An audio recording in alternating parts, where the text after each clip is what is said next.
Welcome to my channel. आज का जो चैप्टर है वो है किसके बारे में, तो वो आपको ये 6th क्लास का है।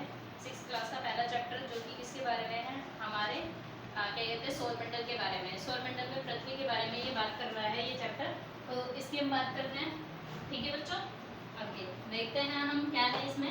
तो पहला है हमारा, जो मैंने इसमें जो मेन पॉइंट थे वो लिख दिया मैंने। अगर हम बात करें सौरमंडल की, तो देखो जिस दिन पूरी पूरी मतलब चंद्रमा होता है, जिस दिन पूर्ण चंद्रमा होता है, जिस दिन पूरा चंद्रमा जिस रात को दिखाई देता है, उस रात को हम किस नाम से जानते हैं, तो उस रात को हम पूर्णिमा के नाम से जानते हैं।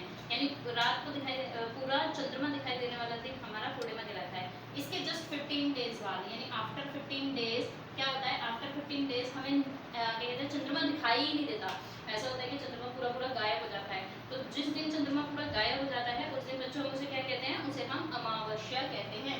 यानी जिस रात को आपको चंद्रमा बिल्कुल ना दिखाई दे, काली काली रात दिखाई दे एकदम, और आपको बिल्कुल अंधेरा छा जाए, उस रात को हम अमावस्या यानी अमावस्या कहते हैं। अमावस्या कहते हैं, इसे नए चंद्रमा की रात भी कहते हैं, यानी इसे अगले दिन नया चंद्रमा बनने वाला होता है। और अगर हम बात करें खगोलीय पिंड की, तो खगोलीय पिंड की ने कहा जाता है, तो आप अपने जो आसपास देखते हो दिन में जो भी वस्तु आपको चमकने वाली दिखाई देती है, जैसे हमें सूर्य दिखाई देता है, रात में हमें चंद्रमा दिखाई देता है चमकने वाला, और भी बहुत सारी वस्तुएं जो हम रात के समय चमकती हुई आसमान में दिखती हैं और दिन में चमकता हुआ सिर्फ सूरज दिखता है। तो ये सब मिलाकर हमारे क्या कहलाते हैं, ये सब मिलाकर हमारे खगोलीय पिंड कहलाते हैं। यानी आसमान में जितनी भी चमकती हुई चीजें हैं वो सब क्या कहलाएंगे आपको, चाहे वो सूर्य हो, चाहे वो चंद्रमा हो, चाहे वे सभी वस्तुएं जो रात में चमक रही है, सब क्या है आपके लिए खगोलीय पिंड है। ये खगोलीय पिंड की डेफिनेशन हो गई।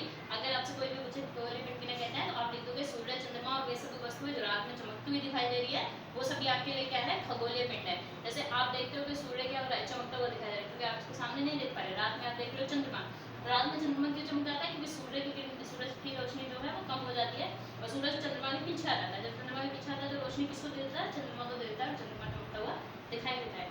ऐसे आपको तारे चमकते हुए दिखाई देते हैं। तो ये सब खगोलीय पिंड में काउंट होते हैं। कुछ खगोलीय पिंड जो होते हैं वो बड़े आकार के होते हैं, मतलब आपको देखोगे जैसे चंद्रमा बहुत बड़े आकार का होता है, आप देखोगे तो चंद्रमा गर्म भी दिखाई देता है। आपको गर्म भी है ना, हीट फील होती है नहीं होती है जब सूरज निकलता है, सॉरी चंद्रमा कह रहा है, सूरज निकलता है तो क्या होता है, सूरज निकलता है तो बहुत ज़्यादा गर्मी हो जाती है। तो कुछ खगोलीय पिंड इनमें से ऐसे होते हैं जो आकार में बड़े तो हैं ही हैं और साथ में बहुत ज़्यादा गर्म है। और गर्म होते क्यों है, तो गर्म इसलिए बनते हैं क्योंकि इनमें गैसें बहुत ज़्यादा उत्सर्जित हो जाती है, गैसें बहुत ज़्यादा होती है, इसीलिए ये अपना क्या कहते हैं हीट भी दे पाते हैं और अपना प्रकाश भी देते हैं। यानी अगर हम बात करें जो बड़े आकार के होते हैं, ठीक है, उनके पास क्या हो जाती है, अपनी हीट यानी ऊष्मा भी होती है और अपना प्रकाश यानी रोशनी भी होती है। वो हमारे बड़े आकार के क्या कहलाते हैं, खगोलीय पिंड कहलाते हैं। ठीक है, अगर हम बात करें वे जो कि बड़ी मात्रा में क्या उत्सर्जित कर रहे हैं, बड़ी मात्रा में हमारे मतलब ऊष्मा वगैरह उत्सर्जित कर रहे हैं या फिर हीट उत्सर्जित कर रहे हैं, उन खगोलीय पिंडों को हम तारा कह देते हैं। जैसे सूर्य बहुत ज़्यादा हीट प्रोड्यूस करता है और बहुत ज़्यादा क्या करता है, हीट के साथ साथ, हीट मतलब होता है कि गर्मी, बहुत ज़्यादा गर्मी निकाल देता है सूरज हमारा। तो गर्मी निकालने के कारण ये कौन सा खगोलीय पिंड है, ये है एक तारा, जिसे जो कि सूर्य तारा कहलाता है। रात के समय आप देखते हो कि बहुत सारे अनगिनत, यानी जब हम रात में लेटते हैं कभी आसमान के नीचे लेटना खुले आसमान में, और जब आप ऊपर की तरफ देखोगे तो आपको बहुत सारे अनगिनत, जिसे आप काउंट भी नहीं कर सकते, ऐसे अनगिनत तारे आपको दिखाई देते हैं। लेकिन ये इतनी दूर होते हैं ना कि आपको ये इतनी दूर होने के कारण हम लोगों को उसकी जो उससे निकलने वाली ऊष्मा है, जो उससे निकलने वाला हीट है या उससे निकलने वाला प्रकाश है, वो महसूस नहीं होता, क्योंकि ये बहुत छोटे दिखाई देते हैं।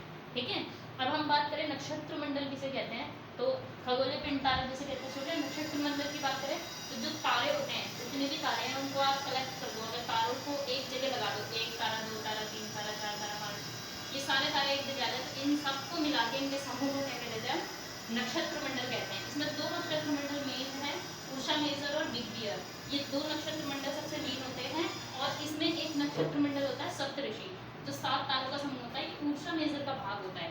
इसका भाग होता है, ये ऊर्जा मेजर का भाग कहलाता है। ये क्या कहते हैं, सप्तऋषि 7 ऋषियों वाला, यानी 7 तारों का एक समूह जो कहला जाएगा वो हमारा क्या कहलाएगा, सप्तऋषि कहलाएगा। इसके परिवार या पड़ोस में किसी क्या कहते हैं, ये अगर देखोगे तो यहाँ पर ये नक्षत्र मंडल जो है इसमें एक और तारा आता है जिसे बोलते हैं ध्रुव तारा। ठीक है, ध्रुव तारा हमें मेनली किस चीज़ के लिए देखा जाता है, तो ध्रुव तारा का यूज़ आप मेनली करते हो कि वो उत्तर दिशा में ही आपको दिखाई देगा। इसका मेनली क्या इसलिए हम कह सकते हैं कि उत्तर दिशा में ही दिखाई देता है। यानी आप जब उत्तर की तरफ देखोगे तो आपको हमेशा उत्तर की तरफ कौन सा तारा दिखाई देगा? ध्रुव तारा दिखाई देगा। ध्रुव तारे की सहायता से पहले क्या होता था, इसका प्लेस फिक्स होता है, इसकी सहायता से हम पहले ये भी पता लगा सकते थे कि हम किस डायरेक्शन में जा रहे हैं। ठीक है, डायरेक्शन भी पता लगती थी, क्योंकि अगर हम ध्रुव तारे की तरफ चल रहे हैं तो उत्तर दिशा में चल रहे हैं, और अगर हम उसके बैक चल रहे हैं तो दक्षिण दिशा में चल रहे हैं। तो इस तरह हम दिशाओं का भी पता लगा लेते थे इस ध्रुव तारे से, है ना। और ग्रह किन्हें कहते हैं? ग्रह की बात करें तो अगले डेफिनेशन में ग्रह किसे कहा जाता है? तो ग्रह उन्हें कहा जाता है जिनके पास अपने क्या होता है, खुद का ऊष्मा हो, खुद की प्रकाश हो। जैसे कि आपने देखा खुद का प्रकाश और खुद का ऊष्मा नहीं है। जैसे कि हम पृथ्वी की बात करें, अगर पृथ्वी पे सूर्य ना निकले, सूर्य ना उगे तो क्या पृथ्वी पर दिन होगा? नहीं होगा ऑफकोर्स, अगर सूर्य ना दिखाई दे इसमें। ठीक है, तो सूर्य दिखाई दे रहा है, यानी ये बता रहा है कि सूर्य के पास प्रकाश है और सूर्य के पास ही ऊष्मा है, हीट दे रही है। लेकिन पृथ्वी के पास अपना ना प्रकाश है ना ऊष्मा है, तो ना ही ऊष्मा ना प्रकाश हो जिसपे, उन्हें हम ग्रह कहते हैं। जिसमें ये सभी आ जाते हैं, अरुण, वरुण, बुध, मंगल, पृथ्वी, शुक्र, ये सभी ग्रह होते हैं जिनके पास अपना खुद का कोई प्रकाश नहीं है। अगर ये सूर्य के चक्कर ना लगाए और सूरज यहाँ पर ना दिखाई दे तो यहाँ पर ऊष्मा इन्हें नहीं मिलेगी, प्रकाश इन्हें नहीं मिलेगा, इनका खुद का प्रकाश और ऊष्मा नहीं होते। क्या कहते हैं इन ग्रहों को? इंग्लिश में अगर देखें तो प्लेनेट बोलते हैं हम, है ना, और ग्रीक भाषा में इसे प्लेनेटाई बोलते हैं। क्या कहते हैं? प्लेनेटाई। उसका मतलब होता है परिभ्रमक, यानी चारों ओर घूमने वाला, प्लेनेटाई। ग्रीक भाषा में इसे क्या बोलते हैं? प्लेनेटाई, यानी चारों ओर घूमने वाला, चारों ओर घूमने वाला। इसीलिए जो ग्रह होते हैं वो सूर्य के चारों तरफ क्या लगाते हैं?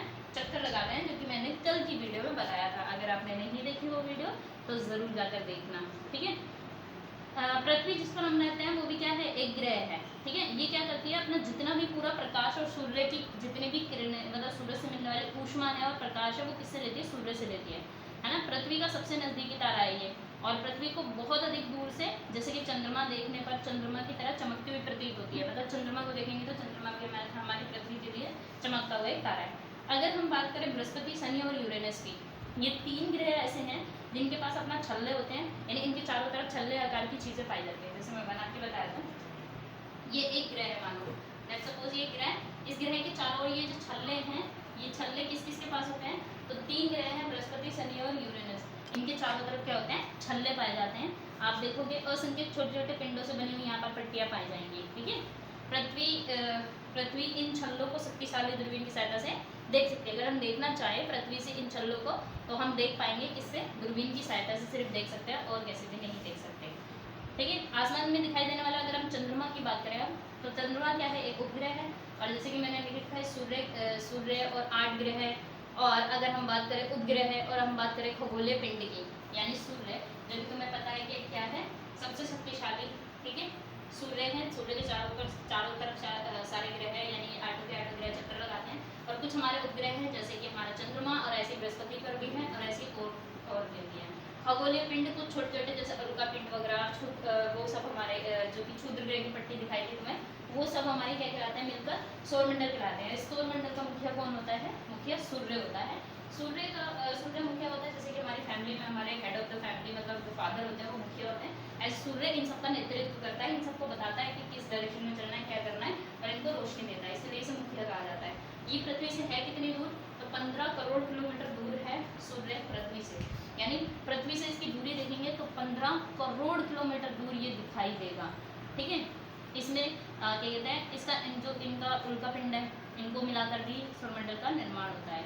15 करोड़ किलोमीटर ये दूर दिखाई देता है, और ये सबसे नज़दीकी तारा होने के बावजूद भी ये देखो कि मतलब 15 करोड़ किलोमीटर दूर होने के बाद ये कितनी तेज ऊष्मा हमें दे सकता है, यानी हम इसकी हीट में कितना ज़्यादा जल जाते हैं, है ना। यानी इसकी ऊष्मा या हम बात करें प्रकाश बहुत तेज है, और ये अपनी तरफ एक खिंचाव रखता है सारे प्लैनेट को।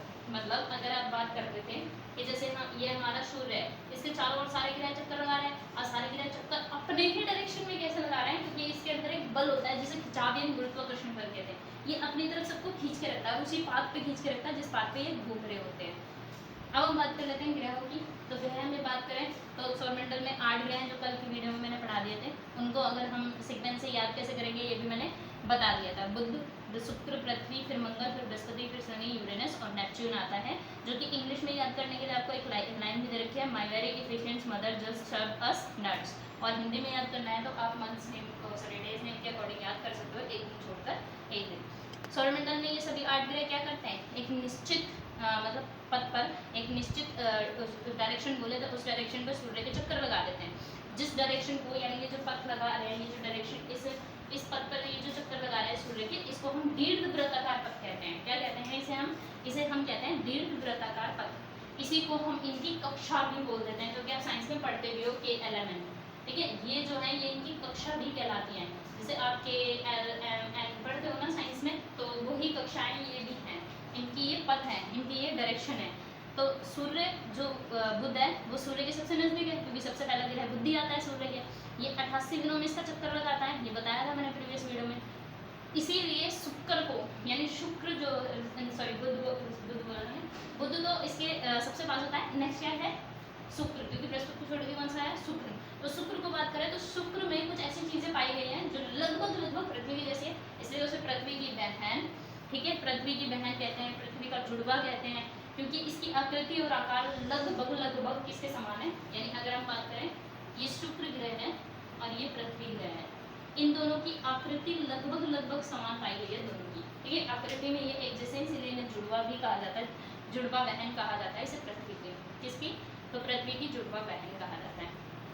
अगर आप देखोगे तो अगला टॉपिक मैंने लिखा है प्लूटो। जो प्लूटो था ये पहले ग्रह की उसमें ग्रह में काउंट किया जाता था। ये प्लूटो था, पहले इसे ग्रह में काउंट किया जाता था, माना जाता था कि ये ग्रह है, यानी ये भी एक ग्रह की तरह काम करता है। लेकिन जब देखा गया प्लूटो ग्रह जब माना गया, तो लेकिन जब देखा अंतर्राष्ट्रीय खगोलीय संगठन ने, यानी अंतर्राष्ट्रीय खगोलीय संगठन की बैठक होती है 2006 में, तो 2 अगस्त 2006 में इसकी पहली बैठक होती है। उसमें निर्णय लिया गया कि ये ग्रह की तरह कोई भी काम नहीं करता और ये अपने आप में बोना है, इसलिए इसे बोना ग्रह की कैटेगरी में, ग्रह की कैटेगरी से हटाकर बोने ग्रह की कैटेगरी में डाल दिया गया। अगला हम जब बात करने वाले हैं वो बात करने वाले हैं पृथ्वी पर। पृथ्वी जो कि जिस पर जीवन संभव है, और अगर हम देखें तो सूर्य से 30वें नंबर पे ये आता है, और आकार में ये 5वें नंबर पे आता है, यानी 3rd नंबर पे सूर्य से है, और आकार में अगर हम बात करें तो 5th नंबर पे ये सबसे बड़ा है। ठीक है, पृथ्वी के ग्रुप देखें तो ऊपर से जो तुम ग्रुप देखोगे पृथ्वी के, यहाँ पर बनाते हैं, ये जो पृथ्वी की ग्रुप है ये जो है ना, ये चपटे हैं, यहाँ से गोल नहीं है बिल्कुल, तो यहाँ से क्या है, चपटे हैं, ऊपर से थोड़ी चपटी है, नीचे से भी थोड़ी चपटी है, इसीलिए ये टिल्टेड है, यानी झुकी हुई है। कितने पर, 1.5 डिग्री पर झुकी हुई है। ठीक है, इसके आकार की बात करें तो इसके आकार को हम भूआकार कहते हैं। भूआ का मतलब पृथ्वी के समान का आकार। ठीक है, इसी में जीवन सिर्फ संभव है। सारे ग्रहों में से अगर हम देखें तो सिर्फ एक ग्रह यही है पृथ्वी, जो पृथ्वी की ग्रह है जिस पर जीवन संभव है, आप जीवित रह सकते हो। आपके लिए यहाँ पर पानी भी उपलब्ध है और आपके लिए यहाँ पर वायु भी उपलब्ध है। साथ में हमारे जीवन के लिए आवश्यक जो गैसें चाहिए, जैसे ऑक्सीजन हमें चाहिए, तो ऑक्सीजन भी यहाँ पर आसानी से उपलब्ध हो जाती है। पृथ्वी सौरमंडल का सबसे अद्भुत ग्रह कहलाता है, क्योंकि इससे जीवन संभव है, इसलिए अद्भुत कहलाता है। एक आइडेंटिटी है अलग इसकी, और अंतरिक्ष देखने पर ये कैसा दिखाई देता है, अगर हम अंतरिक्ष देखेंगे इसका नीला दिखाई देगा। और नीला दिखने का कारण क्या है, क्योंकि इसमें 2/3 हिस्सा किससे घिरा हुआ है, सिर्फ पानी से घिरा हुआ है, यानी 2/3 भाग इसका पानी से घिरा हुआ है, इसलिए नीला ग्रह भी कह दिया जाता है। नेक्स्ट हम बात कर लेते हैं चंद्रमा की। चंद्रमा क्या है, तो चंद्रमा एक उपग्रह है, और किसका उपग्रह है, तो पृथ्वी का उपग्रह है। और इसका अगर व्यास की बात करें तो पृथ्वी का 1/4 व्यास है, यानी अगर पृथ्वी का 4000 व्यास है तो इसका 1/4 का मतलब इसका हो गया 1000, तो 1000 इसका मीटर व्यास होगा, यानी पृथ्वी का 1/4 व्यास ये लेकर कवर करता है। ये इतना बड़ा इसलिए प्रतीत होता है क्योंकि ये हमारे ग्रह से अन्य उनका पिंडों की अपेक्षा ये क्या है, हमारे नजदीक है, यानी और ग्रहों की अपेक्षा ये बहुत ज़्यादा नज़दीक है हमारा जो चंद्रमा है, इस वजह से ये हमें बड़ा दिखाई देता है। और इसकी दूरी की बात करें तो ये लिखा है मैंने इसकी दूरी को 3,84,400 किलोमीटर दूरी है हमसे ये, और पृथ्वी, सूर्य और चंद्रमा की दूरियों की इसमें तुलना की जा सकती है। और अगर हम बात करें इस पर जाने वाला पहला व्यक्ति था नील आर्मस्ट्रॉन्ग। नील आर्मस्ट्रॉन्ग 30 जुलाई 1969 में फर्स्ट टाइम यहाँ पर गए थे। अगर हम भारत की बात करें तो राकेश शर्मा पहले थे जिन्होंने यहाँ पर जाकर अपना प्रेजेंटेशन दिया था। अगर हम प्रकाश की बात करें तो हम प्रकाश यानी सूर्य का जो प्रकाश होता है वो पृथ्वी तक पहुँचने में कितना समय लगता है, तो 3 लाख किलोमीटर प्रति सेकंड, यानी 1 सेकंड में अगर हम बात करें तो 3 लाख किलोमीटर तक पहुँच जाता है सूर्य का प्रकाश। सोचो इतना ज़्यादा स्ट्रॉन्ग है।